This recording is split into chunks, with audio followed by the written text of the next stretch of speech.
21. Did I get that right, Gorshan? Okay. Oh my God, Lakshmi Mani Prabhu is on the call here with me, and I'm schwitzing and nervous, and you should probably not waste your time listening to my nonsense. My obeisances, please. Your blessings and tolerance. So happy to see you and hear from you. Hare Krishna. Hare Krishna. So today we're reading from the 9th canto of the Srimad Bhagavatam. So we'll read. Gorshan, should I share my screen for the text? Okay. Let me work on it.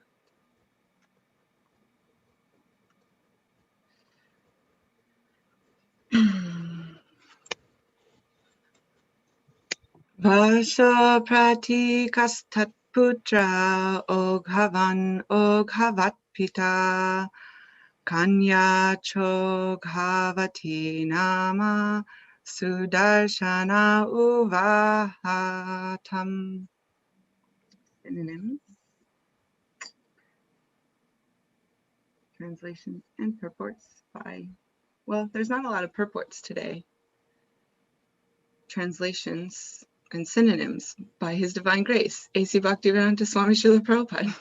Ki Jai. Vaso, of Vasu. Pratika, named Pratika. Tatputra, his son. Oghavan, named Oghavan. Oghavat, Pita, who was the father of Oghavan. Kanya, his daughter. Cha, also. Oghavati, Oghavati.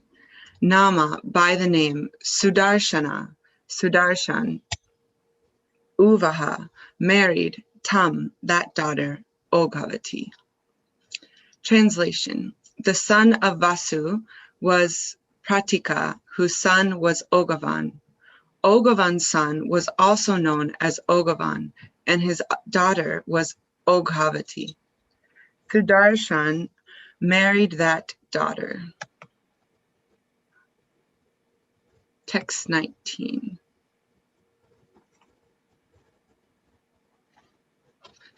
From Narishanta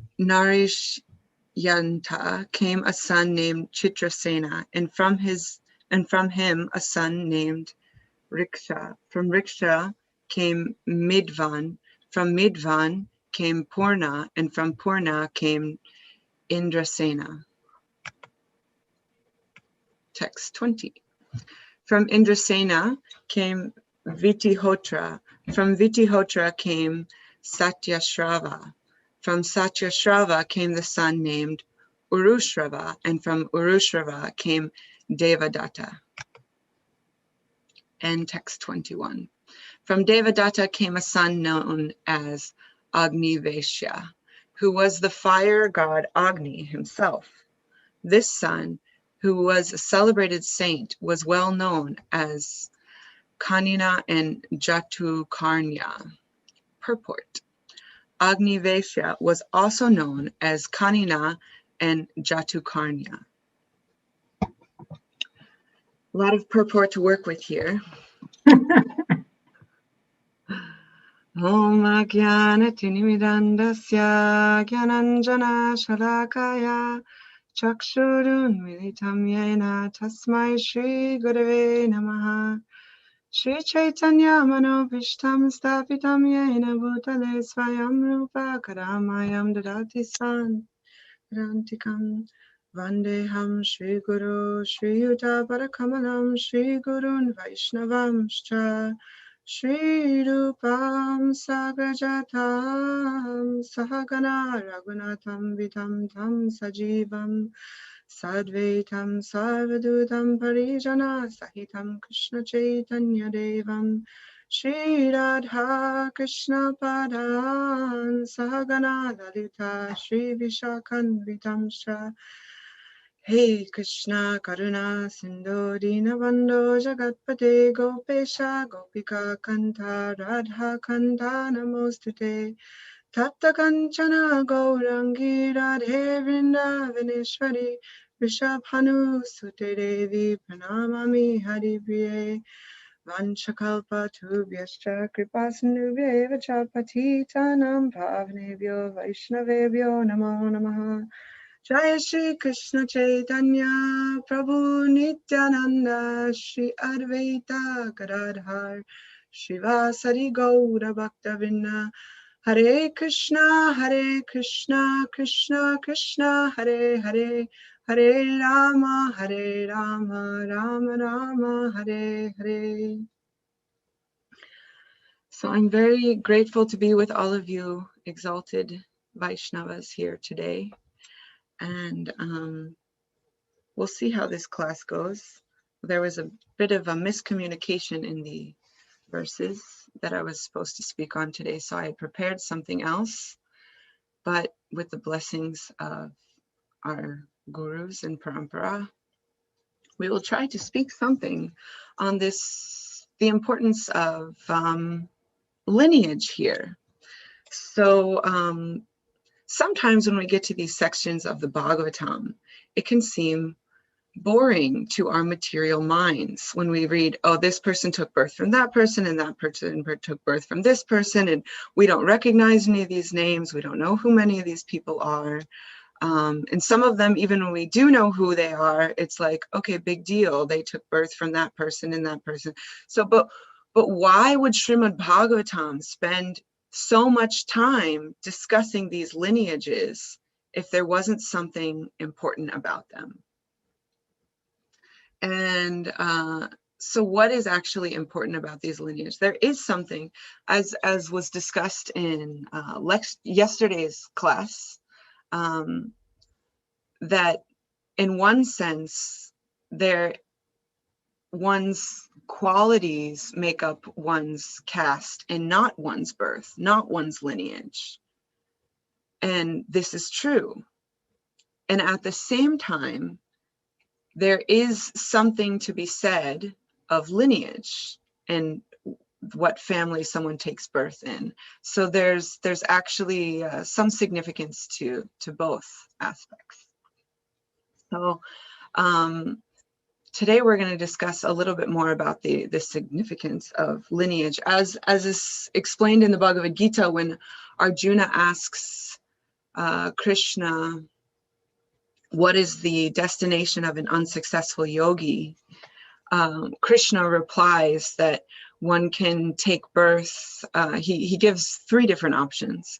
The first option, he says that, well, he explains that there's no loss or diminution for any advancement one makes on his spiritual path, and that if one doesn't fulfill, or achieve, the highest realms of self-realization in one lifetime, then they'll take birth again, either in a pious family where they have more opportunities, a family of rich aristocracy, so they don't have to be burdened so much by, just the basic needs of survival. And he said, but the most rare birth is to be born in a family of transcendentalists. And Srila Prabhupada in that purport gave the example of himself in a very humble way. He gave the example of himself and his spiritual master, Srila Bhaktisiddhanta Saraswati Thakur, that they were so fortunate to have taken birth in the family of transcendentalists. And he gave credit to this, that this helped him so much. And if you read Srila Prabhupada's Lilamrita and listen to Srila Prabhupada's lectures, you hear that he did give a lot of weight to his great fortune of being born into a great Vaishnava family, and how his father from his birth was always praying that he would become a great devotee of Srimati Radharani. And obviously that came out to be true. So we see that there is a lot of weight that's given to someone to one's birth, and yet at the same time, as was discussed in the verse yesterday, and as is discussed oftentimes also by Srila Prabhupada, that it's not just person's birth, but it's a person's qualities. And also, one of the beautiful things is how Srila Prabhupada explained how those qualities can be cultivated. So if one wants to progress culturally, progress even in terms of their status, that isn't done just by like, projecting your power or rising to the top by stepping on others, but that's actually happens by the cultivation of good qualities. And so that there's a balance of these two things that are important. In one sense, a lineage does have a lot of significance. We see Krishna himself took birth in the Yadu dynasty, although Krishna is unborn. Just as the sun appears to appear every day on the horizon, Krishna appears to appear in the Yadu dynasty, but he chose to appear in the Yadu dynasty. And similarly, Lord Caitanya chose to appear in this great lineage of Jagannath, Mishra, and Sachi Devi. So I was thinking, because Srila Prabhupada didn't comment that much on these verses in his purport, so who am I to give a commentary on something that Srila Prabhupada didn't give much commentary on? So I was thinking, today would be a great day to glorify Lord Caitanya and his lineage, because the appearance day of Sri Chaitanya Mahaprabhu is on the horizon. It's about to happen. And this is a great time to be just absorbed in hearing and chanting about this beautiful lineage that all of us have the ability to be connected with. Because lineage is in one sense by birth, and in another sense, the more important aspect of one's lineage is the lineage one has the opportunity to connect oneself with spiritually through the spiritual master and through the parampara, the Guru Parampara. And so in that sense, all of us are so incredibly fortunate that we have somehow or other been connected, whether officially through initiation or unofficially through the association of Vaishnavas and taking up the processes of Bhakti under the guidance of great devotees, that we are so fortunate to be connected with this lineage of Sri Chaitanya Mahaprabhu and the Chaitanya tree as described in the Chaitanya Charitamrita. So I was thinking actually about Lord Chaitanya and his associates, and again going back to this point, how there is weight to the family one appears in, and at the same time there's something that's transcendental, that's more important than one's family that they take birth in. And Lord Chaitanya on purpose sent, when Krishna came as Sri Chaitanya Mahaprabhu, Krishna sent his eternal associates to take birth in various families to teach us this very valuable lesson. So many of Lord Chaitanya's associates appeared in great Brahmin families, like Advaitacharya, actually all of the Panchatattva, I believe. Yeah, all of the members of the Panchatattva appeared in Brahmin families. And at the same time, our Nam Acharya, our guru of the holy names, who we all, strive to follow in the footsteps of, was Srila Haridas Thakur, who not only didn't take birth in a Brahmana family, but he took birth outside of the caste system, actually. He took birth in what was considered a family of untouchables. And yet, when it came time for, there was a specific ceremony where Advaitacharya was being asked, and Advaitacharya was considered the head of the Brahmanas, not just the Vaishnava Brahmanas, but he was considered the head of all of the Brahmana community in Navadvip at that time. And when he was asked who he was going to honor with like giving the first offerings of prasadam during a very special ceremony, everyone was shocked when he gave that great honor to Haridas Thakur, who not only was not a Brahmana, but he wasn't considered a Kshatriya, Vaishya, or a Shudra. He was considered an untouchable, and everyone was like, oh, this is like a whole, you know, a wonderful, controversial thing that he did, just to show that above the lineage that one takes birth in is the importance of one being of a great Vaishnava and one's qualities as a Vaishnava. So so we can see some examples in Lord Chaitanya's associates, and then we see Lord Chaitanya himself took birth, but didn't take birth. He appeared from the womb of Srimati Sachi Devi as the moon appears on the ocean. And but we can look back, and I was thinking, reflecting a little bit about this great family that Lord Chaitanya decided to appear in. So he appeared from the father Jagannath Mishra, who was none other than a combined incarnation of Nanda Maharaj and Vasudev, who are Krishna's parents, Krishna's eternal parents. And then Sachi Devi, who was Lord Chaitanya's so-called mother, who is his eternal mother, because he's also eternal, and she is also eternal as his eternal associate.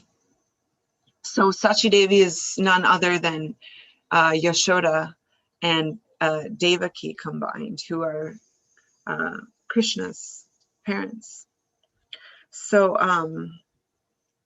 and then we see Sachi Devi's father was Nilambar Chakravarti, and he was also a great Brahmana. They were, you know, all Brahmana, a whole Brahmana lineage. And it's interesting to note that Nilambar Chakravarti on Lord Chaitanya's, after Lord Chaitanya's appearance, it's a very common thing in Vedic families where after a child is born, they'll look at the child's astrological chart to try to find out more about what is their nature, what are their inclinations, what might be some struggles that they go through in life, what are some of their talents that they should try to cultivate and utilize. It can be helpful for a parent to look at the child's astrological chart, because when a kid is just like sucking on their thumb and being all cute and cuddly, and then you can't always understand so much about that child's nature. And so it's helpful for the parents to look at the chart just to get some clues as to see like what kind of personality are we working with here. So they looked at so Nilambar Chakravarti was also a great astrologer, he was the grandfather of Lord Chaitanya. He was also a great Brahmana, a great astrologer. So he looked at Lord Chaitanya's chart, and he was like, whoa, this is not a regular personality here. He saw that Lord Chaitanya, this person has all of the qualities of Lord Narayan himself. And that's why he gave him the name Vishvambar. So another one of Lord Chaitanya's names is Vishvambar. which means the controller of the universes. He saw a lot of very interesting things, that this personality is going to change the face of the world by distributing the most valuable gems, the most valuable things to everyone that he meets. And what is the most valuable thing? Of course, love of Krishna, and that's exactly what Lord Chaitanya came to give and distribute freely. He also saw that Lord Chaitanya would be taking sannyas, which is actually why he was called Lord Chaitanya. Previously, he was known as Nimai, which we'll get into in a second. But he decided not to share that with the other members of the family, because he didn't want to cause grief to the heart of Sachi Devi and Jagannath Mishra, knowing that he would be taking sannyas at a very early age. So he saw some interesting things. And so one's astrological chart gives some clue as to their karma, which is connected with, like, the lineage that one takes birth in, and one's astrological chart is oftentimes, for those of us that aren't God and that aren't pure souls, has a lot to do with just like karmic reactions from previous lifetimes. I mean, it has, for those that aren't devotees, it has everything to do with karmic reactions from previous lifetimes. But for Lord Chaitanya, it's funny because he has no karmic reactions, because he's above all karmic reactions, because, he's the source of all the three modes of material nature, and yet he's not at all affected by the three modes of material nature. And similarly, he sets into motion the whole system of karma and karmic reaction, and has absolutely nothing to do with it. There's no karma that touches him, because he's never at all attached to any results or reactions or any activity like that. He's the most renounced. It's one of his qualities as Krishna, that he is the most renounced. So he has no attachment to anything. So of course he's way above the laws of karma. So what would it say in his astrological chart, except for that he's the Supreme Personality of Godhead? So it's interesting. Many years later, Lord Chaitanya was wandering beautifully through the streets of Navadvip, and he stuck out. He stuck out like, I don't want to say like a sore thumb, but I want to say he stuck out like a beautiful, effulgent golden thumb. Because he was very, very tall, and Bengalis are generally very short. So he towered above everyone, and he had these gorgeous, long, golden limbs. And, well, obviously he had this incredible effulgence, being the Supreme Personality of Godhead. So and it was said that just by seeing the beauty of Lord Chaitanya, one was immediately liberated. Unfortunately, many of us have to work a lot, very hard in our devotional paths. We don't always necessarily get liberated just like that, just by seeing the beautiful form and the beautiful dancing of Lord Chaitanya. But as we progress spiritually, we can begin to see that the deities standing before us actually are the Supreme Personality of Godhead. And that way we can be liberated by serving the beautiful deity forms. Anyways, I'm going off on a long tangent here. Back to Lord Chaitanya dancing through the street, or walking through the streets of Navadvip. And an astrologer notices him and recognizes this must be some great personality, and offers to read Lord Chaitanya's astrological chart. So he goes into this great trance. And he wasn't just trained as an astrologer, he was also considered, there's certain astrologers who are, what's it called? They also have like some mystic ability, because astrology is a science, but then there's also astrologers that like have mystic abilities along with their astrology, which gives like them these crazy abilities to like really see into your personality in even a deeper way. So he went into this trance and he started reading Sri Chaitanya Mahaprabhu's astrology. And he began to see many different incarnations. And he started to see from this personality emanating all of the universes and all of the, from in all, not only all the solar systems, but all the universes emanating from this personality, all planets and celestial things and suns and moons contained within the body of Sri Chaitanya Mahaprabhu. And he was like, whoa, what is going on here? Like he started praying and offering obeisances to, and offering prayers to the Supreme Personality of Godhead, saying, thank you for giving me this great vision. But please, I want to see the astrology of this particular personality. he wasn't getting it. And he went into trance, and all he saw was, Mahavishnu and Lord Narayan and all these different aspects of the Supreme Personality of Godhead, Krishna. And he again awoke from his trance, and he looked at Lord Chaitanya and he said, for some reason, and this is the first time the astrologer was ever stumped. He always had some perfect reading of different people's charts.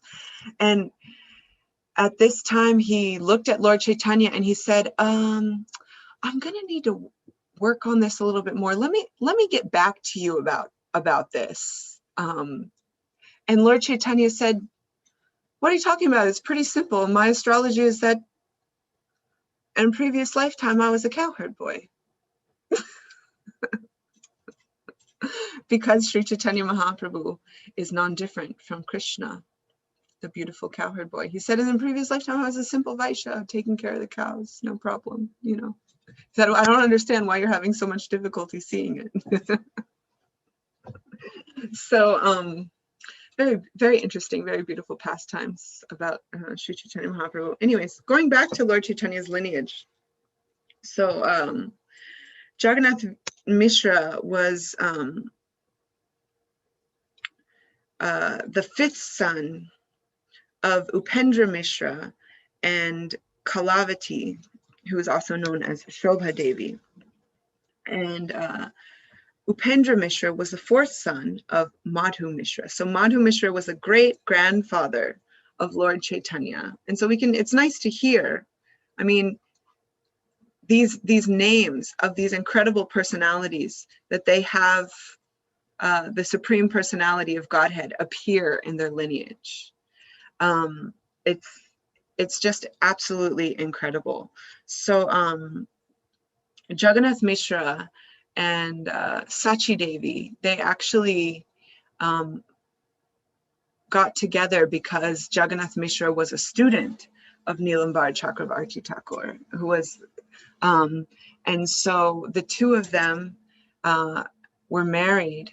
And Sachi Devi, the mother of Sri Chaitanya Mahaprabhu, actually had 8 daughters who were miscarried before Lord Chaitanya, before she gave birth, actually, first to Vishwarup, who is Lord Chaitanya's older brother, who is non-different from Balaram, and then Lord Chaitanya appearing from her womb.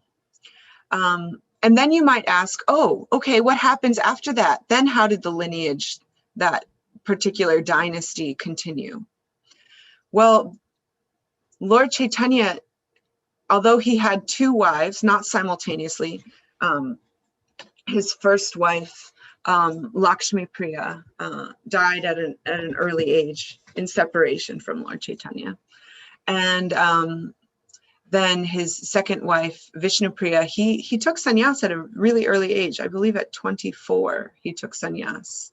So he didn't have any so-called children by birth, or actually come out of the womb of either one of his wives before he took sannyas. So then you might wonder, what happened to the lineage of Lord Chaitanya Mahaprabhu? But going back to this very important point, that lineage, more than birth, is actually about the guru-disciple relationship.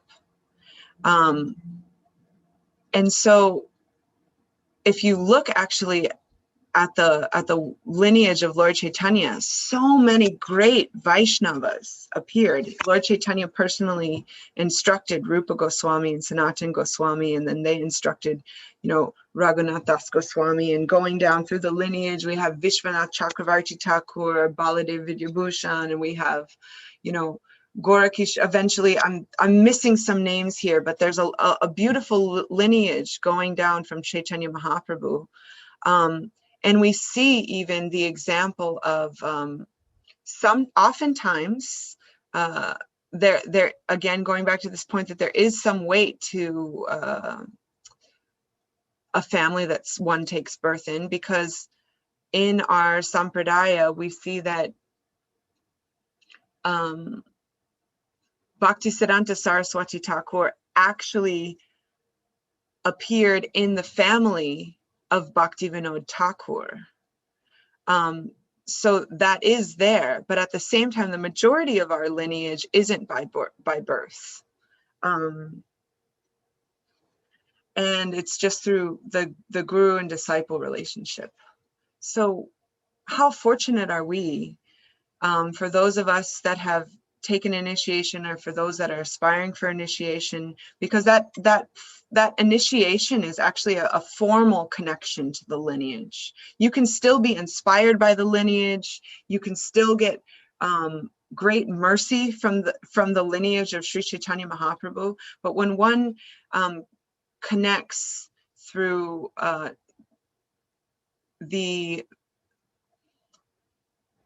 very calculated decision to take initiation into this lineage of Sri Chaitanya Mahaprabhu, then you become connected to this Guru Parampara in such an incredibly strong and commonly perceived way. It's something I've discussed with many of my friends that have taken initiation. And it's interesting that a lot of us have had this similar experience, that after the time of initiation, we felt this intense, overwhelming connection to these great personalities that we don't really feel we're qualified to be connected to. In Guru Parampara, you know, that many of us have taken initiation from disciples of Srila Prabhupada, and taken initiation, you know, and connected to Srila Bhaktisiddhanta Saraswati Thakur and Gorakishore Das Babaji and Bhaktivinoda Thakur and Jagannath Das Babaji, all these great personalities that we're connected to now. And it's like, wow, this sense of like this great Shakti, this great empowerment that comes when one connects themselves with this lineage. It's actually quite surprising. And to stay connected to that lineage through one's sincere practices of chanting and dedicating one's life in service to the mission of Sri Chaitanya Mahaprabhu, then that feeling of connection remains very, very strong. And we might also experience sometimes when we're, you know, in dabbling in a little bit of Maya or spacing out in our japa or whatever, that we don't feel that connection as strongly. But it's so wonderful that each of us has this opportunity to be connected, whether officially and formally through initiation, which again is not a decision that should be made haphazardly. It's a very important, significant decision that one makes. But all of us, everyone, no one that would be on this call, no one would be attending the Srimad Bhagavatam class if you weren't already deeply affected by the mercy of Sri Chaitanya Mahaprabhu, by the personalities who have really wholeheartedly taken up serving the mission of Chaitanya Mahaprabhu. And how fortunate are we to get that mercy, to be able to chant the holy names, to have access to these great, incredible literatures that speak about the highest levels of pure devotional service. And access, I mean, Lord Chaitanya appeared to bring not only to, you know, give any normal kind of liberation, but the highest form of love, the highest level of self-realization, the highest level of God realization, and the highest exchanges of love that the individual could possibly have with the Supreme Personality of Godhead, and giving us,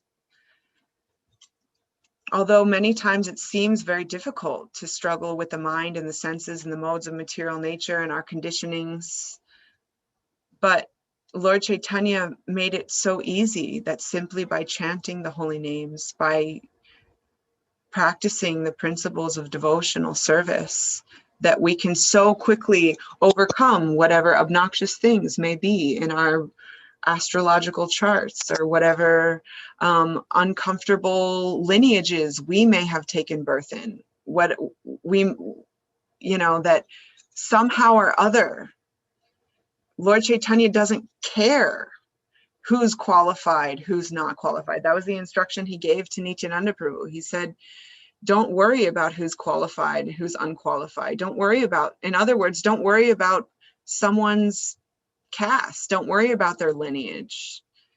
He said, go everywhere. Tell everyone about, you know, to chant the holy names, to worship Krishna, to serve Krishna, to speak about Krishna, to hear about Krishna. And that is so significant, that no matter what kind of crazy lineages we may have taken birth in, we are now connected, formally or informally, to the most wonderful spiritual lineage of Sri Chaitanya Mahaprabhu, because that lineage is eternal. Our connection with the Supreme Personality of God. We may have, some lifetimes we may take birth in a pious family. Some lifetimes we may take birth in an incredibly unpious family. Some lifetimes we may take birth in a family of cockroaches, or New York City rats, you know. But somehow or other in this lifetime, we've come in touch with Sri Chaitanya Mahaprabhu's mercy through our gurus, through parampara, and through each other. So I'm gonna stop right there and ask for Lakshmani Prabhu to correct me for whatever mistakes I've made, if she's still on the call, and any questions or concerns that may be out there in the audience.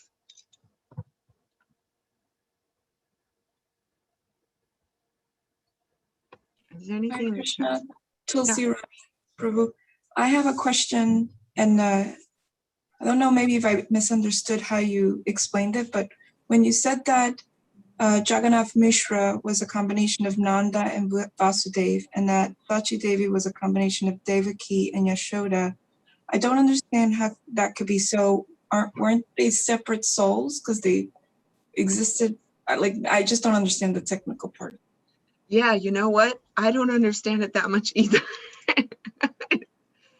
It's very complex, but we see this happen oftentimes. That, like, Advaitacharya is also a combined incarnation of Sadashiva and Mahavishnu, and so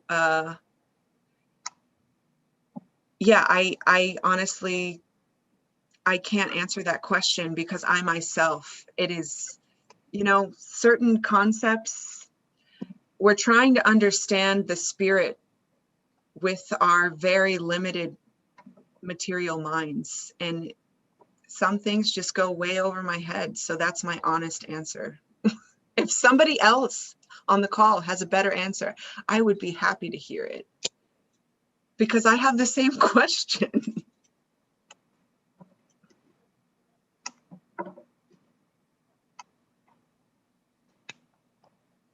Because if we understand that Krishna is inconceivable, okay, why not? He can do it, right?